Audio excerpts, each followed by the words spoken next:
Hello students, तो हम लोग अपना कैलकुलस का नेक्स्ट पोर्शन अब स्टार्ट करने जा रहे हैं जिसका नाम है इंटीग्रल कैलकुलस। मैंने बोर्ड पर मेंशन कर रखा है इंटीग्रल कैलकुलस। आप डिफरेंशियल कैलकुलस ख़त्म कर चुके हैं और अब इंटीग्रल कैलकुलस की तरफ हम लोग मूव करेंगे। कैलकुलस का ये लास्ट पार्ट है। अगर हम इस इंटीग्रल कैलकुलस की बात करें, हिंदी में अपने को पता ही है समाकलन इसको बोलते हैं। इस इंटीग्रल कैलकुलस के अंदर बेटा 4 चैप्टर्स आ जाते हैं, 4 chapters. First is what? First is indefinite integration. घबराओ मत, हम लोग बिल्कुल हिंदी मीडियम में ही पढ़ेंगे, लेकिन साथ साथ क्योंकि हमें आगे जाके अपनी इंजीनियरिंग इंग्लिश में ही करनी है, वहाँ हिंदी मीडियम नहीं होता, तो हमें सारे टर्मिनोलॉजी अभी से इंग्लिश में भी पता होना ज़रूरी है। तो मैंने इंग्लिश के नाम भी लिखे हैं और मैं हिंदी तो पूरी तरह से बताऊंगा ही, डोंट वरी। सो इसमें जो 4 चैप्टर होते हैं, 2 चैप्टर्स आर, उन चैप्टर्स का नाम है इंडेफिनिट इंटीग्रेशन, फर्स्ट चैप्टर।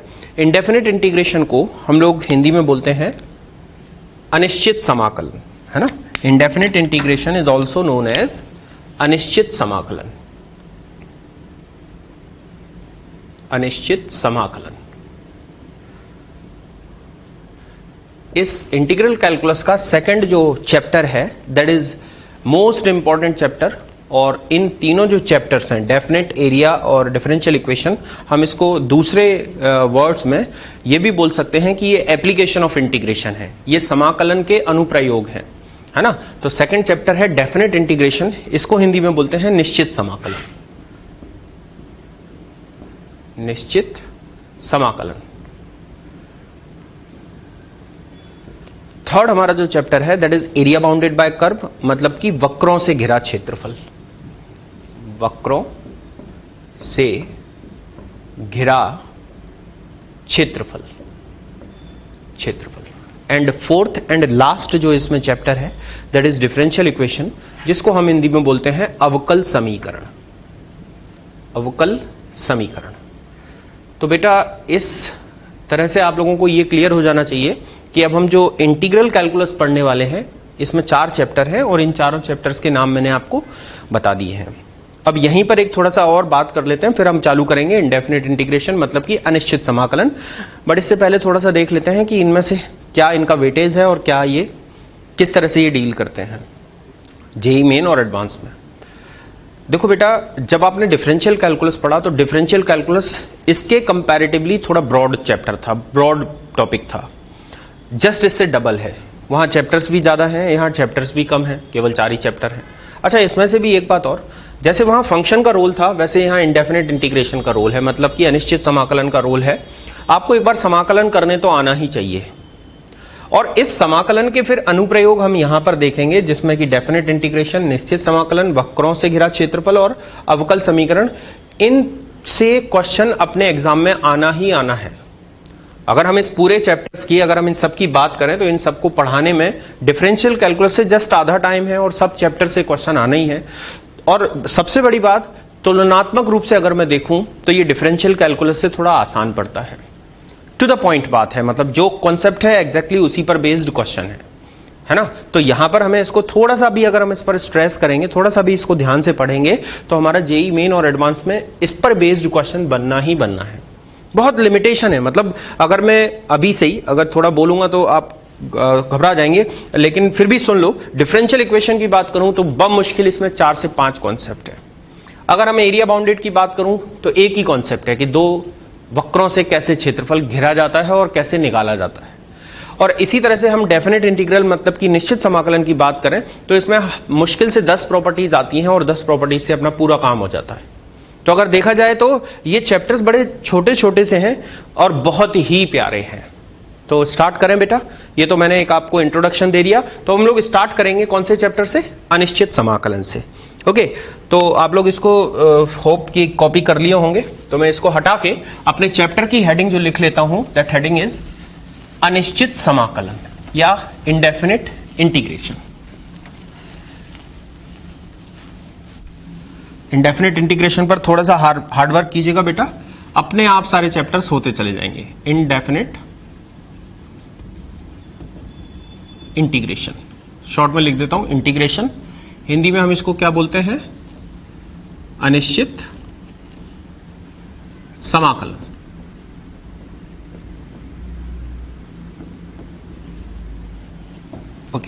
सबसे पहले बात करते हैं कि ये होता क्या है। इसकी सिंपल सी डेफिनेशन है अनिश्चित समाकलन या इंडेफिनिट इंटीग्रेशन की, कि रिवर्स प्रोसेस ऑफ डिफरेंशिएशन, अवकलन की जो विपरीत प्रक्रिया है, अवकलन आपने पढ़ाई है, अवकलन की जो विपरीत प्रक्रिया है उसको हम बोलते हैं समाकलन। मैं इसको इस तरह से बोलूंगा बेटा, इसकी अगर डेफिनेशन हम लिखें तो इसको लिख देते हैं डेफिनेशन को, अवकलन की विपरीत प्रक्रिया, इसको बोला जाता है बेटा समाकलन। अच्छा, एक यहां पर एक गौर करने वाली बात है बेटा, जब आपने अवकलन चालू किया होगा, थोड़ा सा केयरफुली सुनना है आपको, क्योंकि ऑब्वियस सी बात है ये चैप्टर जो स्टार्ट हो रहा है वो अवकलन से स्टार्ट हो रहा है, तो अपने को थोड़ा सा अवकलन की प्रॉपर नॉलेज होना जरूरी है। तो मैं थोड़ा सा आपको रिलेट करके बताता हूं कि ये क्या है। मैंने क्या बोला कि अवकलन की विपरीत प्रक्रिया, इसका मतलब अगर आप इस डायरेक्शन में जाके किसी फलन को अवकलज कर रहे थे या अवकलन कर रहे थे आप, तो अगर आप इसी तरह से उल्टी डायरेक्शन में अगर चलोगे तो आप उसको समाकलन बोलोगे बेटा। अब इसका मतलब क्या हुआ बेटा? इसका मतलब यह हुआ कि जितना स्ट्रॉन्ग आपका क्या होगा अवकलन, उतना ही स्ट्रॉन्ग आप समाकलन बना सकते हो, क्योंकि आप जब एक डायरेक्शन में आपको जाना आ जाएगा तभी तो आप उससे वापस आना सीख पाओगे। तो समाकलन जो है वो विपरीत प्रक्रिया है। तो आपको अगर सपोज करो मेरा ये लेक्चर स्टार्ट करने से पहले आपको अवकलन के कुछ फॉर्मूले या कुछ मिसिंग है तो आप उसको पहले रिवाइज कर लो, ये चैप्टर आपको बहुत कंफर्टेबल फील हो जाएगा इसको, है ना। तो इसको क्या बोलते हैं? समाकलन को अवकलन की विपरीत प्रक्रिया। अगर मैं इसको मैथमेटिकली लिखूं, जरा आप देखिएगा बच्चों, यहां मैं लिखता हूं यदि, केयरफुली देखना है बच्चों, यदि derivative of f x is equals to five x, है ना। एफ एक्स का डेरिवेटिव कौन है? Five x. एफ एक्स का अवकलज कौन है? Five x. तो अभी इस डायरेक्शन में जो चीज हो रही है इसको हम बोल रहे हैं अवकलन। अगर हम इसी को विपरीत डायरेक्शन में चालू कर दें तो वो हो जाएगा समाकलन। इसका मतलब मैं इसको पहले क्या बोलूंगा बच्चों, जरा केयरफुली आपको भी बोलना है कि एफ एक्स का अवकलज क्या है? Five x. एक बार और, एफ एक्स का अवकलज क्या है? Five x. और उल्टा बोलो, फाइव एक्स का समाकलज क्या है या फाइव एक्स का समाकलन क्या है? तो फाइव एक्स का समाकलन होगा एफ एक्स। एफ एक्स का अवकलन क्या है बेटा? Five x. तो फाइव एक्स का समाकलन क्या होगा? F x. लेकिन हम इसको मैथमेटिकली लिखते कैसे हैं? किसका समाकलन बेटा? फाइव एक्स का। तो हम यहां से लिख देंगे फाइव एक्स का समाकलन। अब समाकलन का साइन होता है इस तरह का जो मैंने बना के दिया है। अच्छा, जैसे आपने यहां अवकलन x के रिस्पेक्ट में किया है, x के सापेक्ष किया है, वैसे ही आप इसका समाकलन भी x के सापेक्ष करोगे। और x के सापेक्ष करने को आप यहां dx से दिखा रहे थे, तो यहां आपको dx से दिखाना पड़ेगा। और इसको हम क्या बोलेंगे बेटा? इसको हम ये बोलेंगे कि 5x का समाकलन। 5x का समाकलन किसके सापेक्ष? x के सापेक्ष। ध्यान रखिएगा, कई बच्चे इसको बोलते हैं dx के सापेक्ष। नॉनसेंस है, ये dx vx के सापेक्ष नहीं है, ये x के सापेक्ष है, लेकिन लिखना पड़ता है dx, जैसे कि यहां पर। तो इसको बोलेंगे क्या? 5x का समाकलन x के सापेक्ष। और ये समाकलन है कितना? ये समाकलन का आंसर है fx। लेकिन ये तो काम अपना हो गया, यहां पर एक चीज और एडिशनल आ जाती है जिसको बोलते हैं हम c, that is integration constant. Integration का, समाकलन का अचर। क्या नाम देते हैं? समाकलन का अचर। मैं इसको अभी मेंशन करूंगा यहां पर, लेकिन पहले तो ये एक बात आप लोगों को डाउटफुल आ गया होगा कि सर ये c क्या है और कैसे आ गया। इसमें तो नहीं था, आपने बोला fx का अवकलन 5x, तो 5x का समाकलन fx होना चाहिए था, फिर ये c कहां से आपने रख दिया? इसको भी समझ लेते हैं अपन, बहुत आसान है। देखिए fx का अवकलन, fx का अवकलन बच्चों डैश से दिखा दिया है, dy by dx लिखने में टाइम थोड़ा सेव कर रहा हूं। fx का अवकलन मैंने वहां पर क्या बोला था? 5x।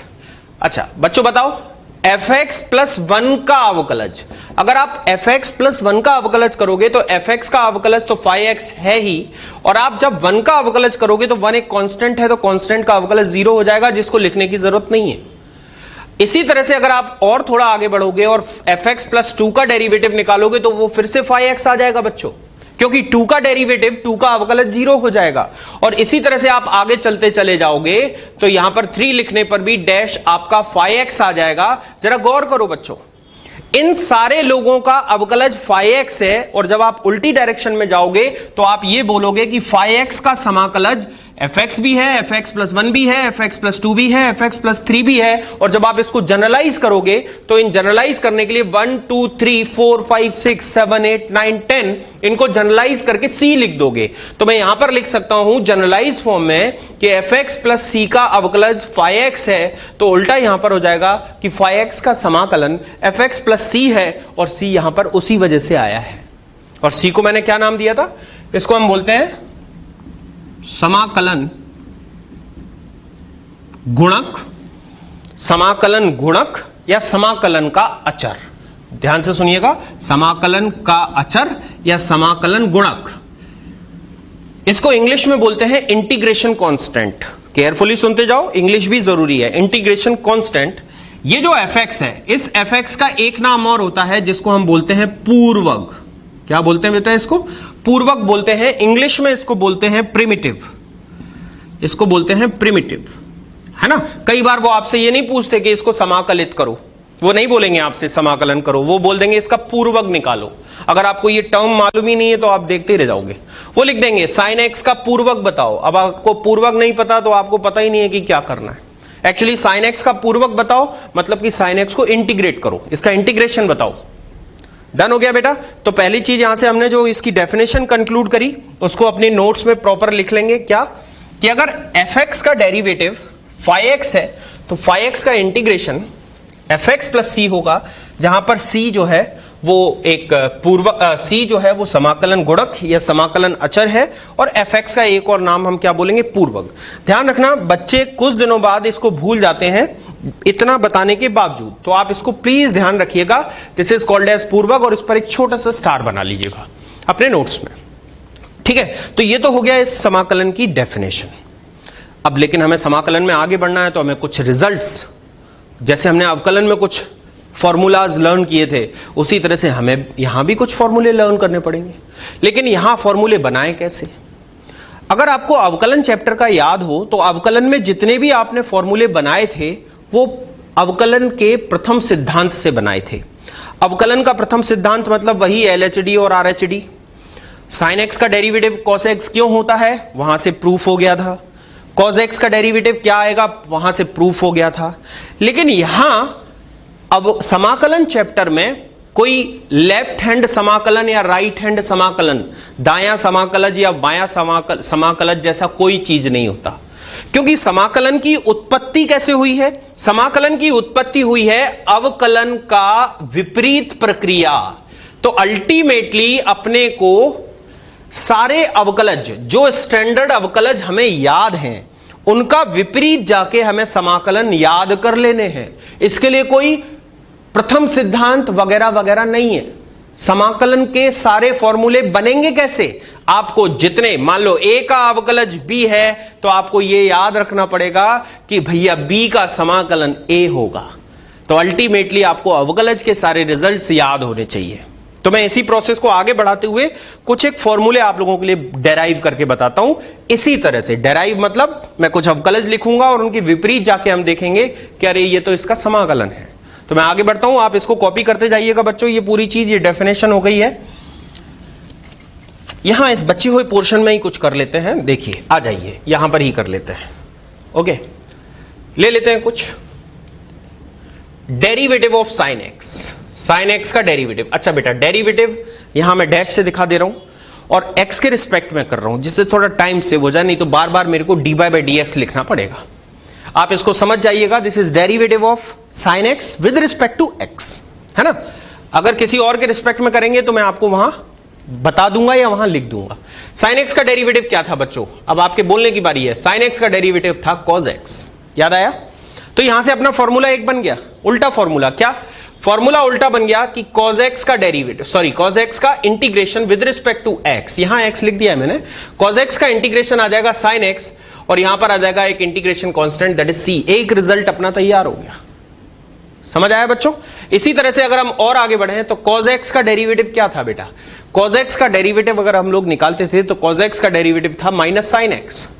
अब इसी तरह से हम जब उल्टा चलेंगे तो माइनस sin x का इंटीग्रेशन क्या होगा? माइनस sin x का इंटीग्रेशन होगा cos x। Minus sign x का इंटीग्रेशन क्या होगा, कॉस एक्स। माइनस को वहां ट्रांसफर कर देते हैं तो हम यहां बोल सकते हैं कि साइन एक्स का इंटीग्रेशन होगा, माइनस को वहां ट्रांसफर कर दिया है तो आंसर आ जाएगा माइनस कॉस एक्स प्लस सी। दो रिजल्ट बन गए अपने पास। और आगे बढ़ते हैं, अगर मैं आपसे डेरिवेटिव पूछता हूं ln sec x का डेरिवेटिव, ये फर्स्ट नंबर था, ये सेकंड नंबर था, ये थर्ड नंबर था, इसको आपको, ये चीज को आपको नोट्स में लिखने की जरूरत वैसे है नहीं, आपको अगर लगता है कि लिखना है तो भले ही आप लिख लीजिए। मैं इसको अभी समराइज करके फाइनल रिजल्ट्स लिखवाऊंगा एक साथ। मैं कुछ एक रिजल्ट्स आपको समझा रहा हूं। अगर आप log sec x का डिफरेंशिएशन करेंगे, चलो डिफरेंशिएट करते हैं इस log sec x को, तो log का डेरिवेटिव हो जाएगा 1 by sec x, और आप sec x का जब डेरिवेटिव करोगे, चेन रूल लगाना पड़ेगा, sec x का डेरिवेटिव करोगे तो वो आएगा sec x tan x। तो यहां से अपने से sec x कैंसिल हो जाएगा, तो अपने को पता चला कि ln sec x का डेरिवेटिव है tan x। उल्टा क्या बोलोगे कि tan x का इंटीग्रेशन हो जाएगा, this is what, ln sec x। और यहां पर इंटीग्रेशन कांस्टेंट क्या डालना पड़ेगा, c। और जब आप इसको उलट पुलट कर दोगे, रेसिप्रोकेट कर दोगे, तो रेसिप्रोकेट करने से ऊपर माइनस आने से बाहर माइनस आ जाएगा और ये हो जाएगा minus ln cos x plus c। ये अपने पास आ जाएगा tan x का इंटीग्रेशन, ये अपने पास आ चुका था sin x का इंटीग्रेशन, ये अपने पास आ चुका था cos x का इंटीग्रेशन। काम खत्म नहीं हुआ, अभी और चलते हैं आगे। इसी तरह से आगे हम और चलें, और हम अगर ln sin x को डिफरेंशिएट करें, ln sin x को अगर अवकलित करें, तो ln मतलब log का बेस e, log का डेरिवेटिव हो जाएगा 1 अपॉन sin x, और जब हम sin x का डेरिवेटिव करेंगे तो वो आ जाएगा cos x, और ये अपने पास आ जाएगा cot x। कुछ देखा आपने, ln sin x का डेरिवेटिव आ जा रहा है cot x, रिवर्स प्रोसेस है, तो जब हम cot x को इंटीग्रेट करेंगे तो cot x का इंटीग्रेशन हमारे पास विद रिस्पेक्ट टू x जो आएगा, दैट इज व्हाट बेटा, ln sin x plus c। और करके हम इसको लिख सकते हैं, sin x है ना, बाहर माइनस लगा देंगे तो ln cosec x plus c। एक और बात बेटा, पॉइंट टू बी नोटेड, मैं यहां आपको बोल देना चाहता हूं, क्योंकि यहां पर ln मतलब log का इस्तेमाल हो रहा है, तो यहां पर मॉड लगाना कंपलसरी है, या आप इसको दूसरे शब्दों में ये बोल सकते हो कि यहां पर log के सामने जो क्वांटिटी है, that quantity must be positive. Mod यहां पर ये डिनोट कर रहा है कि ये क्वांटिटी पॉजिटिव होना कंपलसरी है। क्लियर है, क्योंकि log नेगेटिव क्वांटिटी पर तो डिफाइन ही नहीं होगा। तो अपन लोगों ने बातों ही बातों में रिवर्स प्रोसेस करते हुए 4 इंटीग्रेशन पता कर लिए हैं, एक किसका, साइन का, एक कॉस का, एक टेन का और एक कॉट का। 4 इंटीग्रेशन अपने को पता चल गए। थोड़ा और आगे बढ़ते हैं, मैं इनको एक साथ फेयर बाद में करूंगा, पहले समझ लेते हैं। एक और इंटीग्रेशन, एक और डिफरेंशिएशन, 5th वाला, अगर हम ln sec x plus tan x को इंटीग्रेट करें, अगर हम ln sec x plus tan x को डिफरेंशिएट करें, अगर हम इसका अवकलन करें तो वही तरीका, डिफरेंशिएट कर रहे हैं याद रखिएगा, ln का डेरिवेटिव हो जाएगा 1 upon sec x plus tan x। Done हो गया बच्चों, ln का हो गया। अब sec x का डेरिवेटिव क्या हो जाएगा, sec x tan x, फिर उसके बाद tan x का डेरिवेटिव, चेन रूल, श्रृंखला नियम लगाते जा रहे हैं, tan x का डेरिवेटिव क्या हो जाएगा, sec square x। sec x common ले लीजिए, ऊपर क्या बचेगा बेटा, ऊपर बचेगा tan x, क्योंकि sec कॉमन आ गया है, यहां बचेगा sec x, और अपॉन में अपने पास है sec x plus tan x। ये कैंसिल हो जाएगा बच्चों, और इसके कैंसिल होने की वजह से अपने पास बचेगा केवल sec x। क्या बना फंडा कि ln sec x plus tan x का डेरिवेटिव चूंकि sec x है, तो sec x का इंटीग्रेशन क्या हो जाएगा, ln sec x plus tan x। तो मैं यहां लिख देता हूं, integration of sec x dx is equals to ln sec x plus tan x। Mod क्यों लगा दिया, क्योंकि लॉग के सामने वाली क्वांटिटी पॉजिटिव होनी चाहिए, plus C is what, integration constant. 5वां भी हमको इंटीग्रेशन पता चल गया। अब आ जाते हैं एक और चीज, यहां पर एक एडिशनल चीज आप लोगों को और बताना चाहता हूं, बहुत केयरफुली आपको देखते रहना है बेटा, नहीं तो सब गड़बड़ हो जाएगा। क्या लिखा हुआ है ये, sec x plus tan x, ये लिखा हुआ है sec x plus tan x, थोड़ा सा नीचे लिख देता हूं, sec x plus tan x। अब मैं इस sec x और tan x दोनों को sin cos में कन्वर्ट कर लेता हूं, ये 1 बाय cos और ये sin बाय cos, दोनों का एलसीएम आ जाएगा cos। यहां पर लिख देता हूं cos, मतलब मैंने इनको sin cos में कन्वर्ट किया है और इनका एलसीएम भी ले लिया है। यहां पर ऊपर आ जाएगा 1 यहां पर ऊपर आ जाएगा साइन एक्स। होप कि आपको कोई तकलीफ नहीं है। अब आप सभी को मालूम है कि 1 प्लस साइन एक्स जो है, दैट 1 प्लस साइन एक्स को आप लोग लिख सकते हो cos x by 2 plus sine x by 2 का होल स्क्वायर। कैसे लिख सकते हो? जब आप इसका, ये आपने सब पढ़ा हुआ है, एक तो ट्रिग्नोमेट्री में और डिफरेंशियल कैलकुलस में तो आया ही होगा, क्योंकि जब आप इसका स्क्वायर ओपन करोगे तो sine square theta plus cos square theta that is 1, और ये लिखोगे 2 साइन थीटा कॉस थीटा, तो 2 sine theta cos theta is sine 2 theta, तो ये साइन एक्स आ जाएगा। और यहां पर cos x की जगह पर हम cos 2 थीटा वाला रिजल्ट यूज करते हैं, तो cos 2 थीटा का एक रिजल्ट होता है cos square theta minus sine square theta.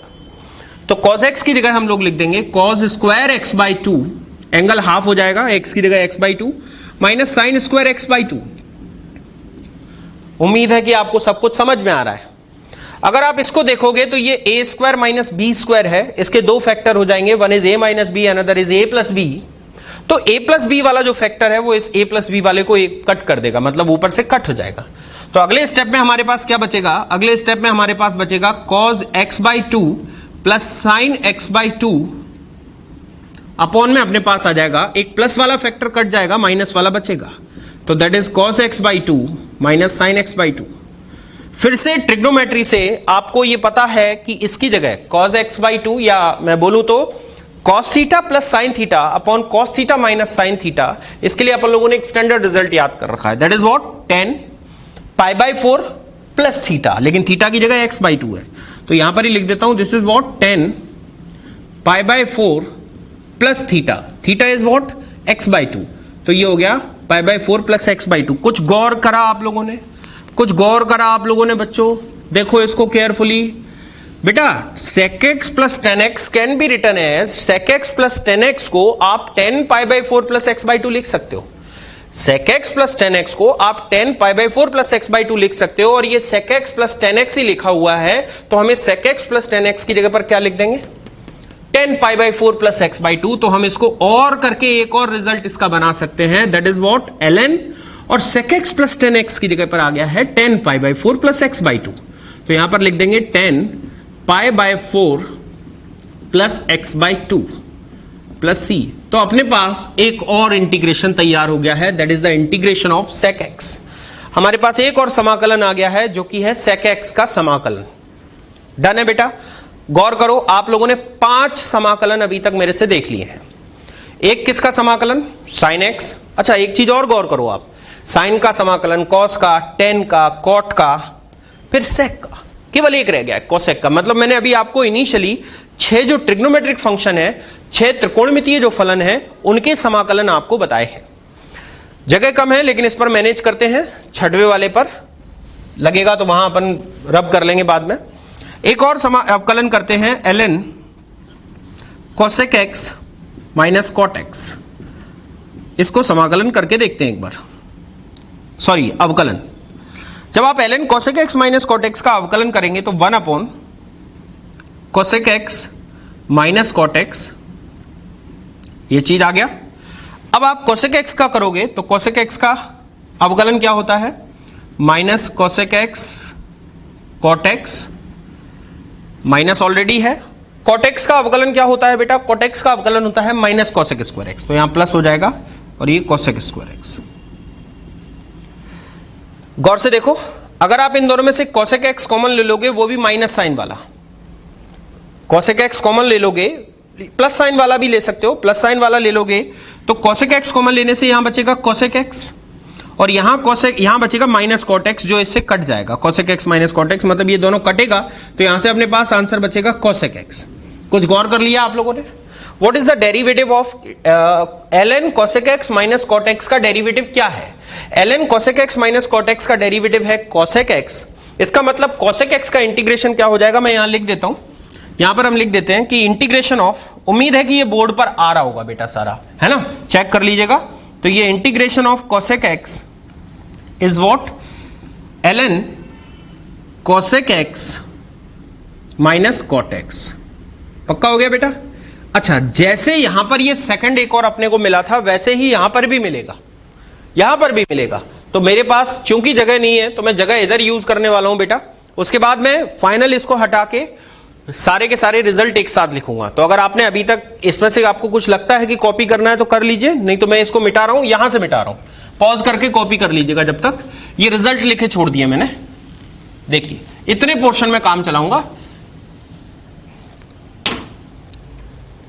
ये लिखा हुआ है cosec x minus cot x, तो मैं इसको लिख रहा हूं cosec x minus cot x।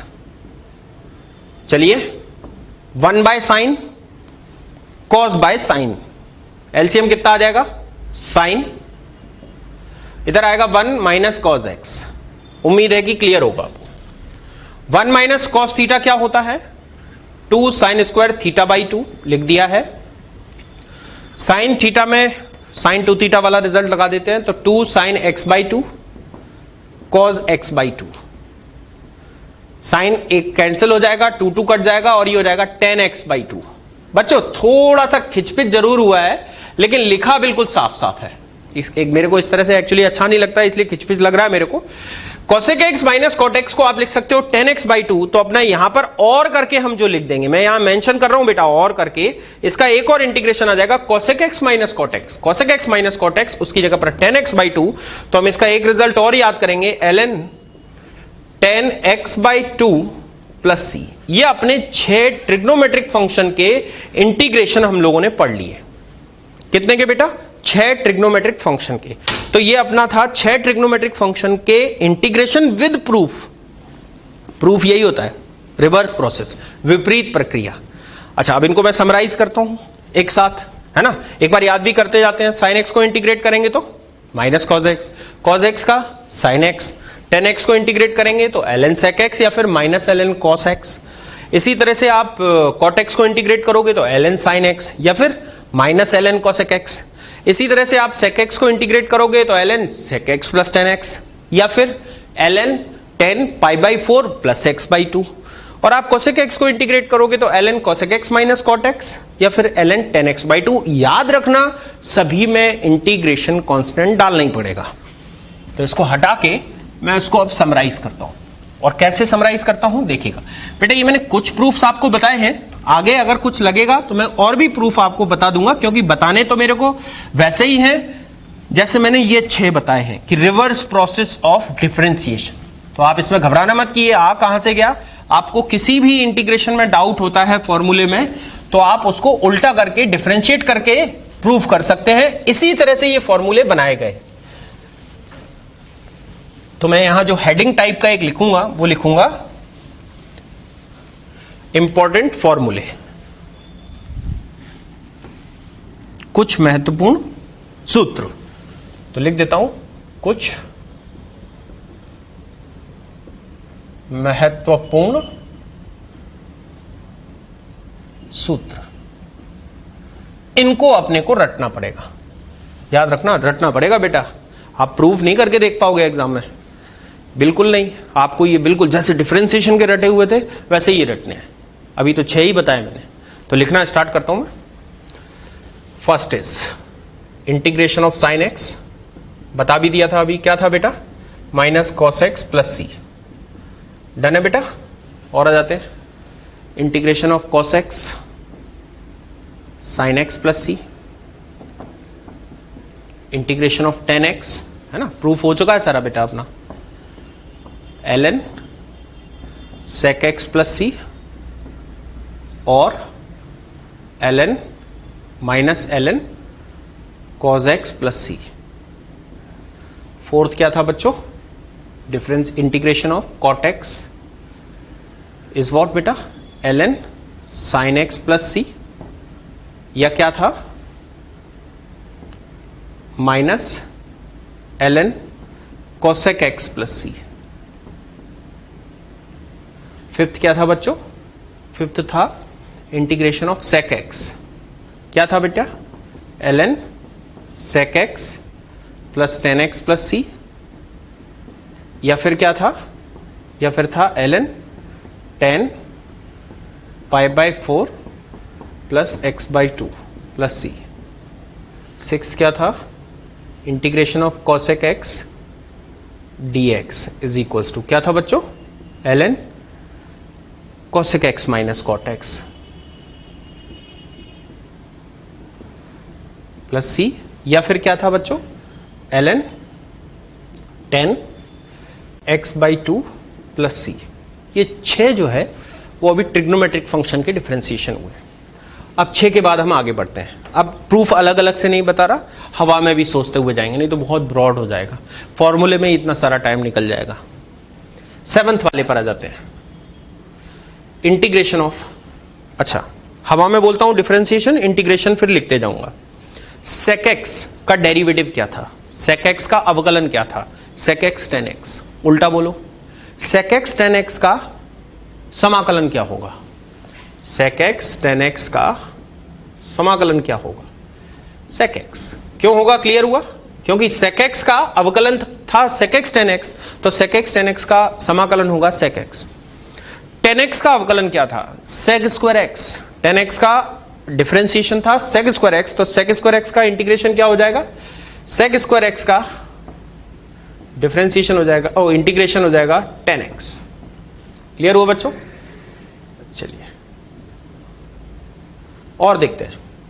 इसी तरह से बेटा cosec x और ये cot x, अभी देखिएगा मैं समझाता हूं ये क्या कर दिया है मैंने। cosec x का अवकलन, cosec x का अवकलन था minus cosec x cot x, था ना बेटा। तो अगर हम इसको इंटीग्रेट करेंगे तो माइनस को इधर ले आते हैं, माइनस cosec x हो जाएगा, तो cosec x cot x का इंटीग्रेशन हो जाएगा minus cosec x plus c integration constant. cot x का derivative minus cosec square x था, तो जब हम cosec स्क्वायर x को इंटीग्रेट करेंगे तो ये माइनस को यहां शिफ्ट कर देते हैं, माइनस यहां शिफ्ट हो गया है, तो जब cosec स्क्वायर x को इंटीग्रेट करोगे तो आएगा minus cot x plus c। या आपने ट्रिग्नोमेट्री से रिलेटेड जो भी इंटीग्रेशन थे वो देख लिए, ठीक है। 6 तो ट्रिग्नोमेट्रिक हो गए, सामने लिखे हुए हैं। फिर उसके बाद ये 4 को भी अपने को याद कर लेना है। बड़ा ही मुश्किल हो जाता है बच्चों को, कई बार बच्चे डिफरेंशियल कैलकुलस के बाद इंटीग्रल में आ जाते हैं तो इनमें उलझ जाते हैं। अपने को नहीं उलझना है, मैंने एक साथ लिख दिए 10। डन हो गया। sec x tan x, sec x, उसके बाद क्या था बेटा, sec square x tan x cosec x cot x minus cosec x लिखा हुआ है, और cosec square x minus cot x। अब जरा और आगे चलते हैं, 11 नंबर पर आ जाते हैं। Integration sorry derivative of sine inverse x। Sine inverse x का डेरिवेटिव क्या था, 1 upon under root of 1 minus x square. तो 1 upon under root of 1 minus x square dx ऊपर लिख देते हैं। तो ये किसका डेरिवेटिव था, 1 upon under root 1 minus x square, sine inverse x का था, तो इसका इंटीग्रेशन हो जाएगा sine inverse x plus c, और हम इसको लिख सकते हैं minus cos inverse x plus c। एक ही बात है, क्योंकि कॉस इनवर्स x का जब हम डेरिवेटिव करते थे तो कॉस इनवर्स x का डेरिवेटिव आता था minus of 1 upon under root 1 minus x square, minus transfer कर दिया है। यहां पर डोमेन की कंडीशन बिल्कुल लागू होगी, मतलब डोमेन के बाहर आप नहीं जाओगे। जब आप इन रिजल्ट्स को किसी बुक या किसी शीट पे देखोगे तो वहां एक कंडीशन लिखा होगा कि x मस्ट बी बिटवीन यहां से यहां। मैं भी आपको वही बोल रहा हूं, लेकिन मैं एक मोटे वर्ड्स में बोल दे रहा हूं कि ये फॉर्मूले सब अपने डोमेन के अंदर जहां ये डिफाइंड है वहीं सही है। ऑब्वियस सी बात है, x का वैल्यू -1 से 1 के बीच में होना चाहिए, नहीं तो ये डिफाइन ही नहीं होगा, नेगेटिव हो जाएगा ये। आगे आ जाते हैं, उसके बाद आ जाते हैं dx upon 1 plus x square. 1 upon 1 plus x square derivative था tan इनवर्स का, तो इसका इंटीग्रेशन भी हो जाएगा tan inverse x plus c, और हम इसको लिख सकते हैं minus cot inverse x plus c।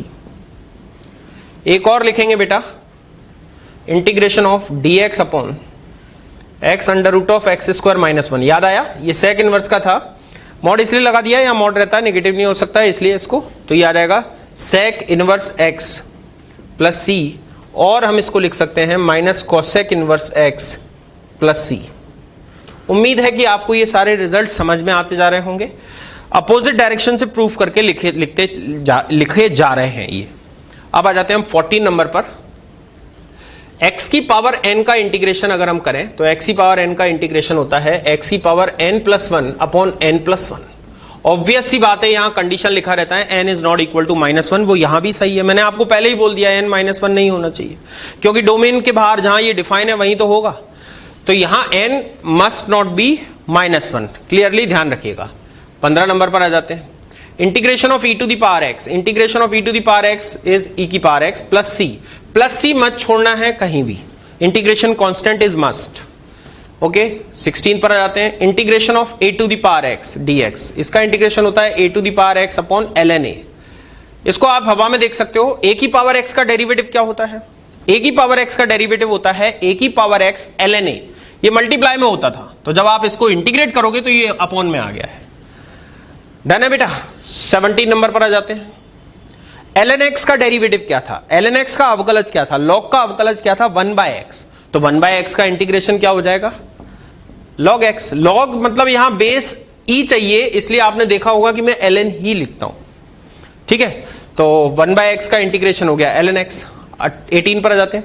1/x का डेरिवेटिव क्या हुआ करता था? 1/x का डेरिवेटिव हुआ करता था -1/x²। तो यहां 1/x² का जब आप इंटीग्रेशन करोगे तो that is -1/x plus c integration constant. Root x का डेरिवेटिव क्या हुआ करता था? रूट एक्स का डेरिवेटिव हुआ करता था 1/2√x। तो अब जब हम उल्टा चलेंगे तो 1/√x का इंटीग्रेशन कितना आ जाएगा? 1/√x का इंटीग्रेशन जब हम करेंगे तो 1/√x का इंटीग्रेशन आ जाएगा, ये 2 इधर ट्रांसफर आ जाएगा, तो ये 2√x हो जाएगा। उम्मीद है बेटा सब कुछ क्लियर चल रहा होगा। तो ये आपने इस तरह से √x का इंटीग्रेशन लिख दिया है। अच्छा, कुछ और, अभी काम खत्म नहीं हुआ, कुछ और भी लिखेंगे, इसको इतनी आसानी से छोड़ेंगे नहीं। x की पावर x का डेरिवेटिव आप लोग वहां लिखते थे, क्या था? x की power x into 1 plus ln x। उल्टा चलो, अगर आप उल्टा चलोगे तो x की power x into 1 plus ln x का इंटीग्रेशन क्या हो जाएगा? x की पावर x लिखना पड़ेगा बेटा, छोड़ थोड़ी सकते हैं उसको। तो x की power x into 1 plus ln x dx, इसका इंटीग्रेशन करोगे तो ये आ जाएगा x की power x plus c। Hope कि सब सेट चल रहा है आपके साथ। तो इस तरह से ये मैंने कुछ बेसिक रिजल्ट्स, कुछ बेसिक फॉर्मूले आपको लिख के दिए इंटीग्रेशन के। कुछ और छोटे मोटे चीज हैं, उनको और एक बार देख लेते हैं। एक बार से मतलब आपने डिफरेंशिएशन में तो देखा ही है, इनको यहां और देख लेते हैं। आ जाते हैं 21 पर। अगर आपको कभी भी kfx इस तरह से इंटीग्रेट करना पड़ रहा है, कुछ लोग इसको अलग से भी लिखवा के चलते हैं, मैं इसको अलग से नहीं लिखवाता क्योंकि नॉर्मल से फॉर्मूलेज हैं, उनको केवल एक बार देखना है, तो इसी के साथ देख लेते हैं। इसके बाद हमारे क्वेश्चन से स्टार्ट हो जाएंगे। kfx, k एक कांस्टेंट है तो k बाहर आ जाएगा, इंटीग्रेट आप फाइनली fx को करोगे। होप कि आपको ये भी क्लियर होगा। 22 में आ जाते हैं। अगर आपके पास दो function fx plus minus gx, दो फंक्शन अगर आपके एडिशन या सब्ट्रैक्शन में है और बाहर इंटीग्रेशन का साइन है, तो इंटीग्रेशन के साइन को आप डिस्ट्रीब्यूट कर सकते हो। मतलब आप fx को भी इंटीग्रेट कर लोगे अलग से, और जो भी साइन है यहां पर प्लस या माइनस, दोनों में से किसी एक की ही बात कर रहा हूं, मल्टीप्लाई या डिवाइड की बात नहीं कर रहा, तो आप इसको डिस्ट्रीब्यूट कर सकते हो gx dx। डन हो गया। तो ये था 22nd फॉर्मूला। और अब हम फाइनली आ जाते हैं 23 एंड 24, दो और रिजल्ट, उसके बाद हम इसके क्वेश्चंस पर आ जाएंगे। 23 में देखिए बेटा, ये लिखा हुआ है डिफरेंशिएशन और ये लिखा हुआ है इंटीग्रेशन ऑफ fx dx। बहुत केयरफुली सुनना है बच्चों। बेटा मैंने आपको क्या बताया था कि differentiation and integration both are reverse process. समाकलन और अवकलन दोनों एक दूसरे की विपरीत प्रक्रियाएं हैं।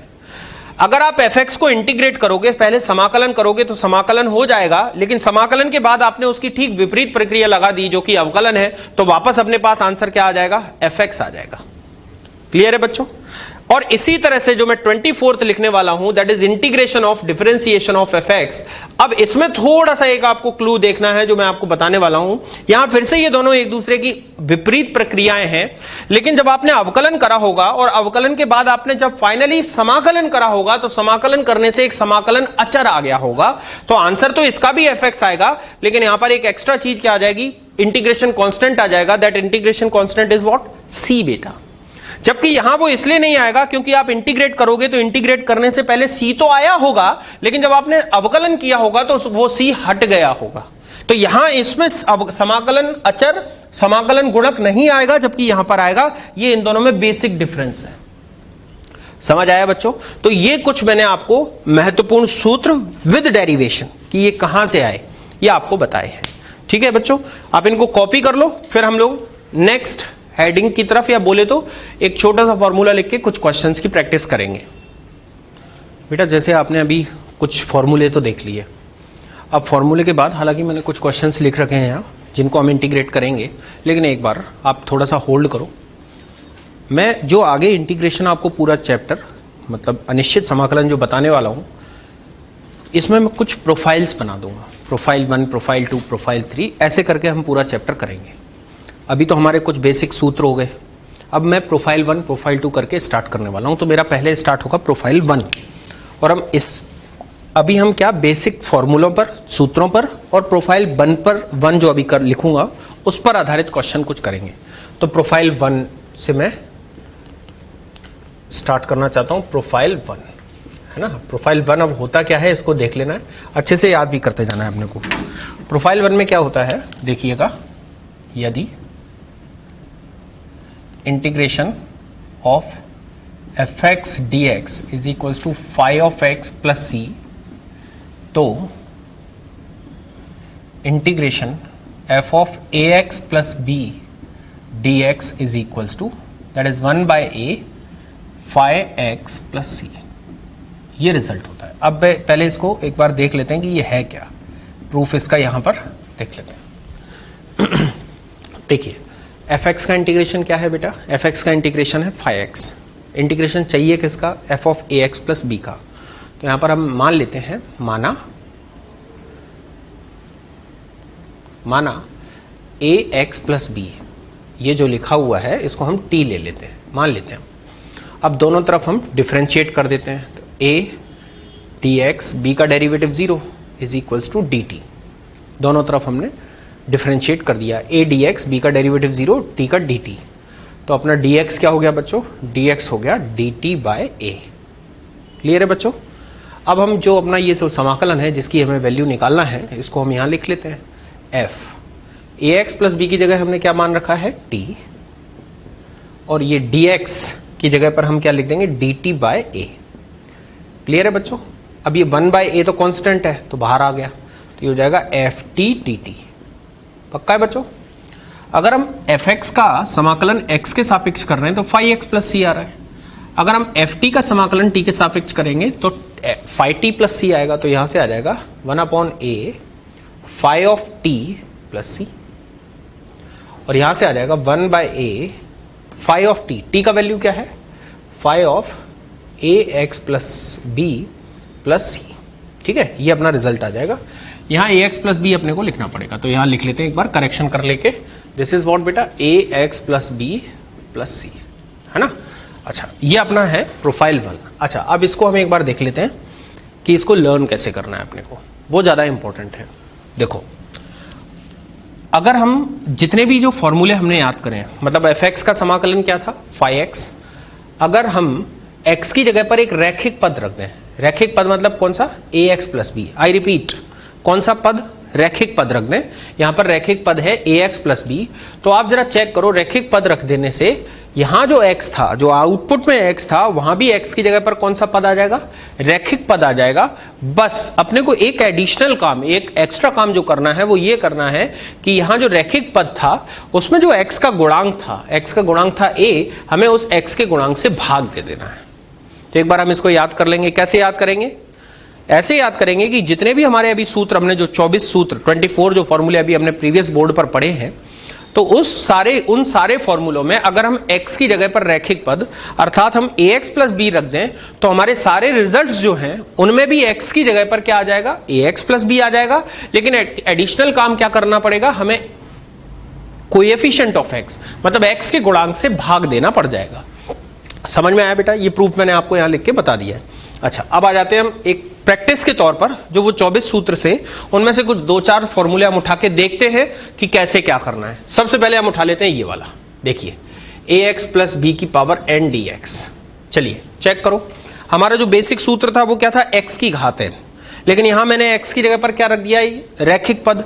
तो अपना x की घात n का समाकलन क्या था, x की घात n प्लस 1/n+1, बट हमें उस x की जगह पर रैखिक पद रख देना है। तो हम x की जगह पर रैखिक पद रख देंगे, मतलब ax प्लस b की घात n+1 अपॉन में आ जाएगा n+1, लेकिन एडिशनल क्या होगा, किसके गुणांक से भाग चला जाएगा, x के गुणांक मतलब a से भाग चला जाएगा, और यहां पर प्लस का c हो जाएगा, दैट्स इट, काम खत्म। एक बार और कोशिश करते हैं। अगर हमें सपोज करो साइन ax प्लस b का इंटीग्रेशन लिखना पड़ जाता है, तो अपना आंसर क्या हो जाएगा बच्चों, मेरे ख्याल से आप लोग बोलना चालू कर दोगे। साइन का इंटीग्रेशन होता है minus cos ax plus b, x की जगह पर वही रैखिक पद आ गया है, और x के गुणांक मतलब a से भाग हो जाएगा प्लस c, खत्म हो गया काम। एक बार और देखते हैं। अगर सपोज करो हमको सेक स्क्वायर ए एक्स प्लस बी का इंटीग्रेशन चाहिए। वैसे सेक स्क्वायर एक्स का इंटीग्रेशन क्या होता है बेटा? सेक स्क्वायर एक्स का इंटीग्रेशन होता है 10x। तो यहां सेक स्क्वायर ए एक्स प्लस बी का इंटीग्रेशन हो जाएगा 10ax प्लस बी, बट भाग किससे चला जाएगा? भाग चला जाएगा x के गुणांक से, मतलब a से। एक बार और आगे देखते हैं जिससे हमारी प्रैक्टिस प्रॉपर हो जाए। अगर यहां 1 प्लस ए एक्स प्लस बी का होल स्क्वायर इस तरह से लिखा हुआ है तो जरा चेक करो ये कौन सा बेसिक रिजल्ट है? ये है 1/1 plus x square, 1/1 plus x square, लेकिन एक्स की जगह पर लिखा हुआ है रैखिक पद। 1/1 प्लस एक्स स्क्वायर का इंटीग्रेशन होता है tan इनवर्स एक्स, तो अपने पास tan इनवर्स आएगा, लेकिन एक्स की जगह पर ये रैखिक पद आ जाएगा। दैट इज व्हाट बेटा? ए एक्स प्लस बी प्लस सी बीच में आने वाला है और 1/a यहां पर आ जाएगा। उम्मीद है कि आप ये सारे रिजल्ट इस प्रोफाइल की मदद से लिखना चालू कर दोगे। इस प्रोफाइल को अपन वो 24 के 24 दोबारा थोड़ी लिखेंगे बच्चों, एक प्रैक्टिस के लिए था, तो अभी इस पर बेस्ड हम क्वेश्चन करेंगे, लेकिन इस प्रोफाइल को एक बार बोल के दोबारा से देख लो। आपको ये कॉपी में प्रॉपर लिख लेना है, इसकी जरूरत नहीं है, बट ये कैसे बोल के देख लो कि जितने भी हमारे 24 फॉर्मूले थे वो सारे सही हैं अगर हम एक्स की जगह पर कौन सा पद रख दें? रैखिक पद रख दें। लेकिन आंसर में भी क्या हो जाएगा? एक्स की जगह पर रैखिक पद आ जाएगा और किससे भाग लग जाएगा? एक्स के गुणांक से भाग लग जाएगा। दैट्स इट, खत्म हो गया काम। तो मैं इसको हटा दे रहा हूं बेटा, और अब इस पर आधारित और बेसिक सूत्रों पर आधारित, मेरे ख्याल से ये जो क्वेश्चन यहां पर लिखे हुए हैं ये सारे बेसिक सूत्रों पर है। प्रोफाइल 1 पर जो अभी लिखा हुआ है इस पर मैं अगले 10 क्वेश्चन प्रिंट करूंगा तो उनमें आ जाएंगे। अभी पहले इन 10 क्वेश्चन को एक बार हम फटाफट सॉल्व करते हैं और देखते हैं कि कैसे सॉल्व होते हैं। प्रोफाइल 1 नोट कर लिया होगा आप लोगों ने। एक बार बोर्ड को मिटाते हुए दोबारा से मैं आप लोगों से पूछना चाहता हूं, क्या करोगे बेटा प्रोफाइल 1 में? हमारे सारे सूत्र सही हैं अगर हम x की जगह पर क्या रख दें बच्चों? रैखिक पद रख दें। रैखिक पद मतलब क्या? ax plus B. तो हमारे सूत्रों के आंसर में भी x की जगह पर क्या आ जाएगा? रैखिक पद आ जाएगा। लेकिन क्या एडिशनल काम होगा? x के गुणांक से भाग लग जाएगा। दैट्स इट बच्चों। अब आ जाते हैं हम क्वेश्चन नंबर 1 पर। चालू करते हैं question number 1। First question, integration of x plus a का क्यूब अपॉन x, इसको इंटीग्रेट करना है।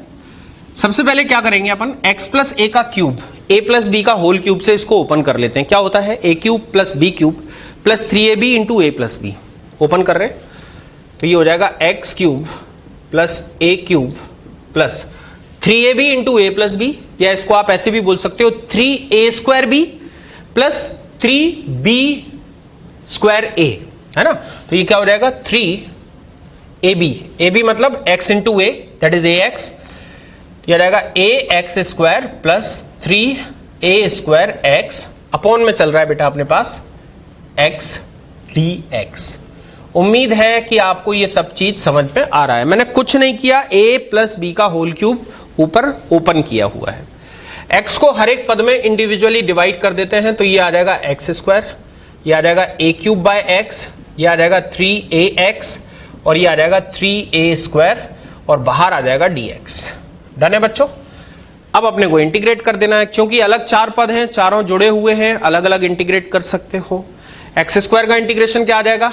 X cube by 3, 1 by x, A cube तो अचर है ना बेटा, 1 बाय एक्स का इंटीग्रेशन क्या था? ln x, तो ये आ जाएगा A cube ln x plus 3ax, 3a अचर है, x का इंटीग्रेशन एक्स स्क्वायर बाई 2 और ये 3a स्क्वायर एक कांस्टेंट है, कांस्टेंट का इंटीग्रेशन आ जाएगा x प्लस में c, इंटीग्रेशन कांस्टेंट डालना जरूरी है। ये हो गया अपना क्वेश्चन नंबर 1। बड़ा सा आंसर जरूर है बट आंसर आ चुका है, प्रैक्टिस चालू है अपनी। क्वेश्चन नंबर 2 पर मूव करते हैं। ये लिखा हुआ है कॉट स्क्वायर एक्स dx। ध्यान रखना बेटा, यहां चेन वेन रूल मत लगा देना, यहां ऐसा कोई रूल नहीं होता है जिसमें आप चेन रूल वगैरह लगा दें। अब कॉट स्क्वायर एक्स का हमें इंटीग्रेशन नहीं आता, तो इसके लिए एक काम करते हैं हमें ट्रिग्नोमेट्री से पता है कि कॉट स्क्वायर एक्स को हम क्या लिख सकते हैं। टेन स्क्वायर एक्स को क्या लिख सकते थे बेटा हम? Sec square x minus tan square x होता है बेटा 1, तो यहां से टेन स्क्वायर एक्स क्या हो जाता है बेटा? Sec square x minus 1। उसी तरह से कॉट स्क्वायर एक्स क्या हो जाता है बेटा? Cosec square x minus 1। तो यहां से आ जाएगा, इसको हम लिख सकते हैं cosec square x minus 1 into d x. पक्का हो गया बच्चों? अब अगर देखें तो ये 2 पद हो गए हैं और दोनों का अलग अलग इंटीग्रेशन किया जा सकता है। कॉसेक स्क्वायर एक्स का इंटीग्रेशन हमको आता है, कॉसेक स्क्वायर एक्स का इंटीग्रेशन होता है माइनस कॉट एक्स, तो यहां से हो जाएगा माइनस कॉट एक्स और ये -1 एक अचर है, इसका इंटीग्रेशन -x और e प्लस में आ जाएगा c। अपने क्वेश्चन का आंसर आ चुका है। पक्का हो गया बच्चों? थोड़ा आगे बढ़ते हैं सेकंड क्वेश्चन के बाद थर्ड क्वेश्चन पर। इसी तरह से tan स्क्वायर एक्स को जब हम इंटीग्रेट करेंगे तो tan स्क्वायर एक्स के लिए क्या हो जाएगा बेटा, tan स्क्वायर एक्स अभी बताया था आपको को लिख सकते हैं हम sec स्क्वायर एक्स माइनस 1। और जब हम इन दोनों को अलग अलग इंटीग्रेट करेंगे तो sec स्क्वायर एक्स का इंटीग्रेशन क्या होता है बच्चों, tan x, और 1 का इंटीग्रेशन क्या होता है, x प्लस में c। अपना आंसर आ चुका है बच्चों। ये अपने 3 क्वेश्चन बड़े आसान होते हैं, मैंने बोला ना बेटा अभी फॉर्मूला बेस्ड क्वेश्चन चल रहा है, बड़े इजी होते हैं क्वेश्चन। फटाफट अपने को इनको सीखते जाना है। फोर्थ क्वेश्चन की तरफ मूव करेंगे। यहां पर लिखा हुआ है dx upon sine square x into cos square x, इसको इंटीग्रेट करना है। ठीक है बच्चों, ऊपर आपको 1 नजर आ रहा होगा क्योंकि ऊपर dx है तो इसको साथ हम 1 सोच सकते हैं, और अगर हम 1 सोच सकते हैं तो 1 को हम क्या लिख सकते हैं, sign square x plus cos square x, जो मैं लिख रहा हूं। तो यहां से हो जाएगा sine square x plus cos square x, upon में चल रहा है बेटा sign square x into cos square x, into में है dx। अगर हम इंडिविजुअली इसको डिवाइड कर दें तो साइन स्क्वायर कटेगा, 1 बाय कॉस स्क्वायर एक्स हो जाएगा सेक स्क्वायर एक्स। यहां जब कॉस स्क्वायर को डिवाइड करोगे तो कॉस स्क्वायर कटेगा, 1 बाय साइन स्क्वायर एक्स हो जाएगा कोसेक स्क्वायर एक्स, इंटू में हो जाएगा dx। सेक स्क्वायर एक्स और कोसेक स्क्वायर एक्स दोनों के इंटीग्रेशन के डायरेक्ट रिजल्ट हमको आते हैं। सेक स्क्वायर एक्स का इंटीग्रेशन होता है tan x और कोसेक स्क्वायर एक्स का होता है माइनस कॉट एक्स, और ये आ जाएगा प्लस में c। खत्म हुआ बच्चों, समझ आया? ये था क्वेश्चन नंबर 4। अब हम मूव करेंगे क्वेश्चन नंबर 5 की तरफ। क्वेश्चन नंबर 5 बेटा छोटे छोटे क्वेश्चन है इसलिए मैं लगातार एक के बाद एक करता जा रहा हूं, साफ साफ है, आपको नजर आ रहा होगा, कोई भी खिचपिच जैसी चीज नहीं है बेटा। क्वेश्चन नंबर 5 में ऊपर लिखा हुआ है cos 2x, नीचे लिखा हुआ है sin square x into cos square x. बिल्कुल प्रीवियस क्वेश्चन के जैसे जैसे आपने 1 को sin square x plus cos square x लिखा था उसी तरह से हम cos 2 थीटा को लिख देंगे cos square theta minus sin square theta. तो मैं इस cos 2x को लिखने जा रहा हूं cos square x minus sin square x, तो मैंने इसको लिख दिया है cos square x minus sin square x, upon जो अपॉन में है वो एज इट इज है, जिसको मैंने परेशान नहीं किया, एज इट इज लिख रखा है sin square x into cos square x into में dx। डन है बच्चों। जब आप इंडिविजुअली डिवाइड करेंगे तो cos स्क्वायर कटेगा और यहां 1 बाय साइन स्क्वायर एक्स, इसको हम लिख देंगे कोसेक स्क्वायर एक्स, माइनस जब इसमें डिवाइड करोगे तो साइन स्क्वायर एक्स कट जाएगा और ये हो जाएगा सेक स्क्वायर एक्स dx। अब दोनों का इंडिविजुअल हमें इंटीग्रेशन आता है, कोसेक स्क्वायर एक्स का इंटीग्रेशन होता है माइनस कॉट एक्स और सेक स्क्वायर एक्स का होता है tan x, बीच में minus sine as it is है, प्लस का आ जाएगा c, और अपना आंसर अपने पास आ चुका है। डन है बच्चों। आ जाते हैं क्वेश्चन नंबर 6 पर, बन जाएगा इतने में, कोई घबराहट की बात नहीं है, इतना पोर्शन काफी है। 6वें नंबर पर आ जाते हैं। 6 नंबर क्वेश्चन में आप देखिए 4 minus 5 sine x upon cos square x है। इंडिविजुअली अलग अलग डिवाइड कर लेते हैं। अगर आप अलग डिवाइड करोगे, क्वेश्चन नंबर 6 की बात कर रहा हूं, तो 4 बाय कॉस स्क्वायर एक्स, ये अपनी चीज हो जाएगी 4 सेक स्क्वायर एक्स dx, या 4 सेक स्क्वायर एक्स लिख देता हूं अभी। जब आप इस 5 साइन एक्स में इससे डिवाइड करोगे तो एक साइन अपॉन एक कॉस, ये मिलके तो हो जाएगा 10, फिर भी अपॉन में एक कॉस बचेगा जो हो जाएगा ऊपर जाके सेक। तो मैं इसको क्या लिख सकता हूं, 5 tan x into sec x. मैंने इंडिविजुअली डिवाइड किया है बेटा, तो यहां पर हो जाएगा 5, ये हो जाएगा सेक एक्स, इंटू में हो जाएगा tan x, और बाहर अपना चलेगा dx। यहां मैं ब्रैकेट बंद कर देता हूं, ये लीजिए, पक्का हो गया बच्चों। अब हम देख लेते हैं क्या हमें सेक स्क्वायर एक्स का इंटीग्रेशन आता है, बिल्कुल आता है, that is what tan x। और क्या हमें सेक एक्स tan x का इंटीग्रेशन आता है, हमें सेक एक्स tan x का भी इंटीग्रेशन आता है, वो इंटीग्रेशन होता है सेक x। लिख देते हैं आंसर। तो अपने पास 4 तो कांस्टेंट है, तो ये आ जाएगा 4 सेक स्क्वायर एक्स का इंटीग्रेशन होता है tan x माइनस 5, और सेक एक्स tan x का इंटीग्रेशन होता है सेक x, और ये प्लस में आ जाएगा c। अपना आंसर आ चुका है बच्चों। उम्मीद है कि कोई तकलीफ नहीं हो रही है। 6 क्वेश्चन तक हमारे कंप्लीट हो चुके हैं। मैंने कहा था ना बहुत इजी क्वेश्चन है, छोटे छोटे क्वेश्चन है। 7th नंबर क्वेश्चन अपने को बढ़ाना पड़ेगा, यहां नहीं आएगा, अपने को बोर्ड रब करना पड़ेगा। बोर्ड को हटा लेते हैं, थोड़ा सा साफ कर लेते हैं, क्लियर कर लेते हैं। चलिए, कॉपी बहुत जरूरी है, करते जाइएगा, बीच बीच में पॉज करके आगे बढ़ाते जाइएगा।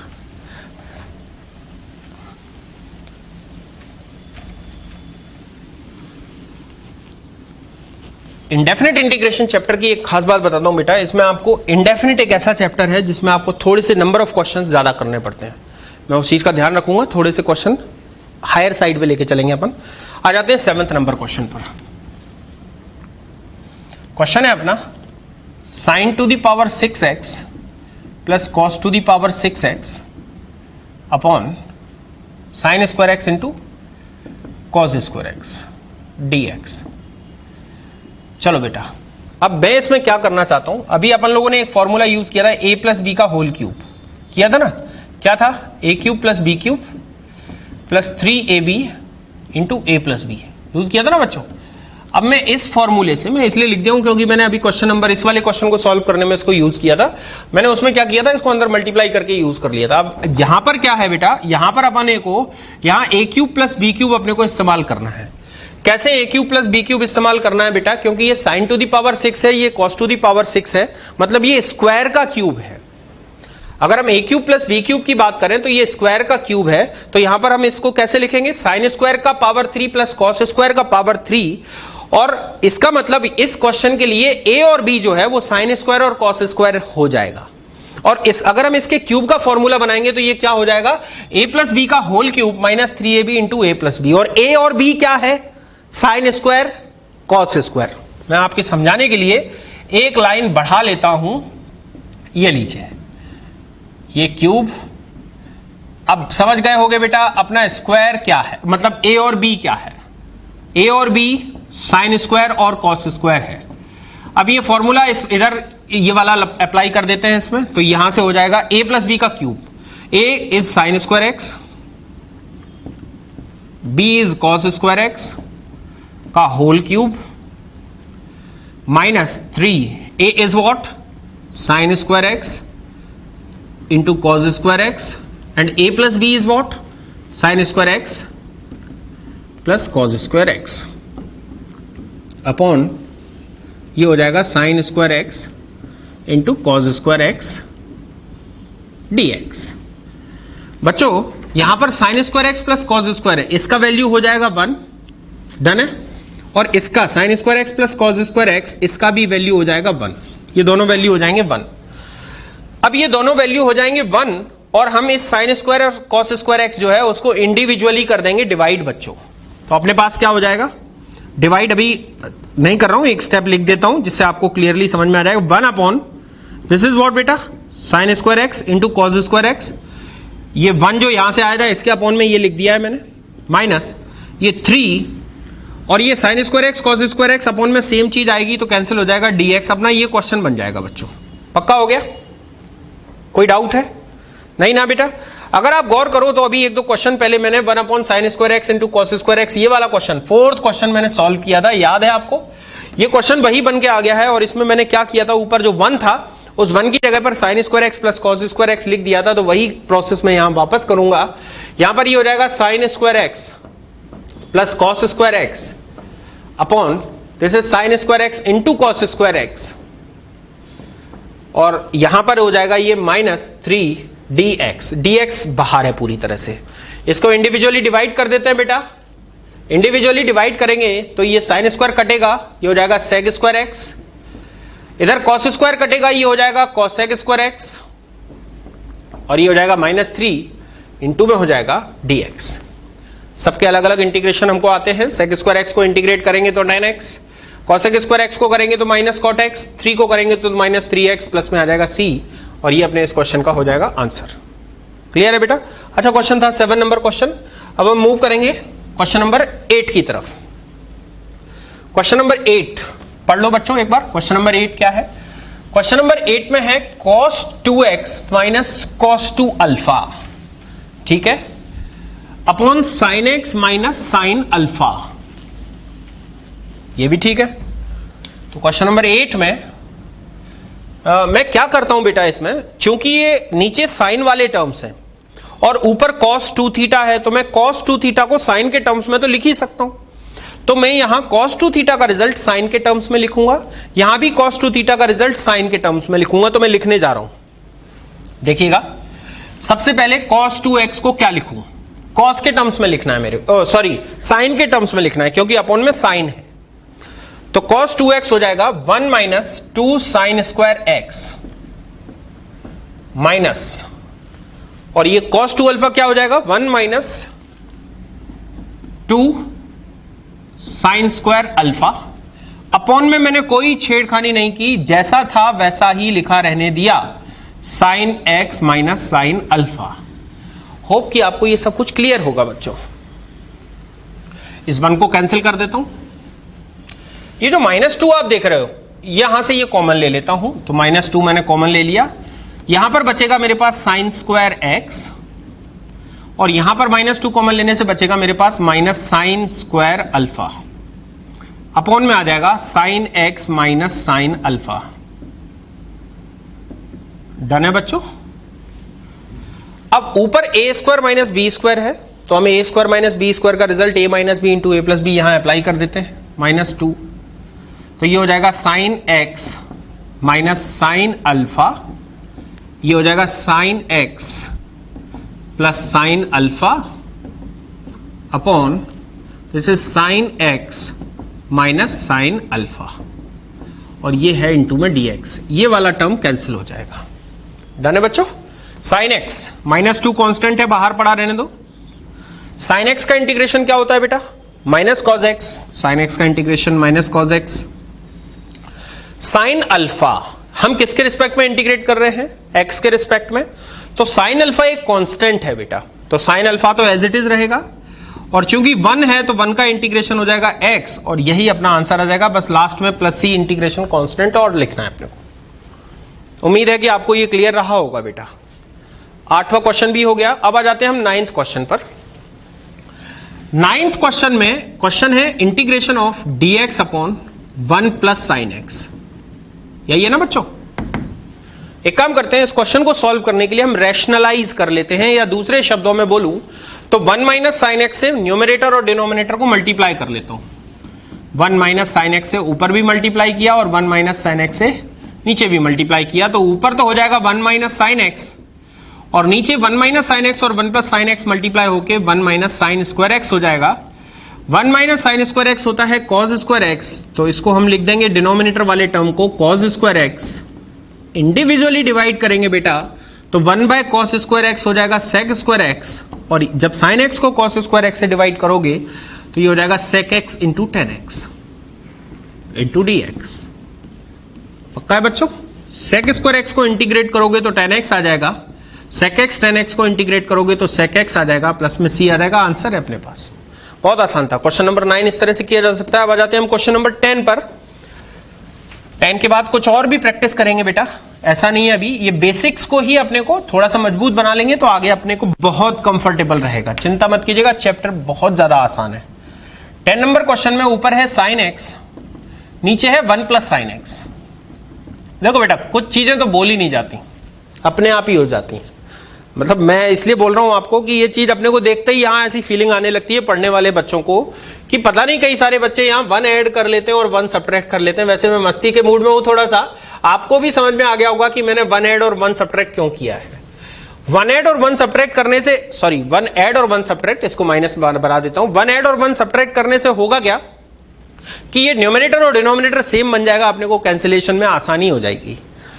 तो चूंकि डिनोमिनेटर 1 प्लस साइन एक्स था, इसलिए मैंने ऊपर 1 ऐड और 1 सब्ट्रैक्ट कर लिया है। ये चीजें प्रैक्टिस करने वाले बच्चों को देखते ही समझ में आती हैं।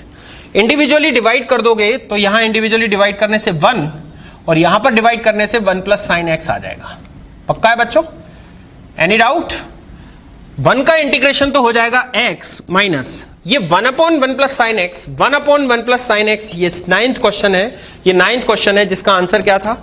10x minus sec x. तो हम डायरेक्ट यहां लिख लेते हैं 10x माइनस सेक एक्स। दोबारा से क्यों सॉल्व करें भैया? और अगर करना भी है तो वो प्रोसेस अपना दो, वहां पर लास्ट में आ जाएगा C, और ये इस तरह से अपने क्वेश्चन का हो जाएगा आंसर। तो ये था क्वेश्चन नंबर 10। कुछ गौर किया आपने बेटा? एकदम से आसान क्वेश्चन। या तो ट्रिग्नोमेट्री के फॉर्मूले यूज हो रहे हैं या फिर इंटीग्रेशन के फॉर्मूले यूज हो रहे हैं। याद रखिएगा, अभी प्रोफाइल 1 का हमने यूज नहीं करा है एक में भी। आगे अभी जो क्वेश्चन जस्ट आने ही वाले हैं उनमें हम ये भी यूज करेंगे कि प्रोफाइल 1। प्रोफाइल 1 एक बार मैं आपसे दोबारा सुनना चाहता हूं, क्या था प्रोफाइल 1? सारे फॉर्मूले सही हैं, अगर हम x की जगह पर क्या रख दें? Linear term. आंसर में भी क्या आ जाएगा? x की जगह पर लीनियर टर्म। एडिशनल एक क्या चीज हो जाएगी?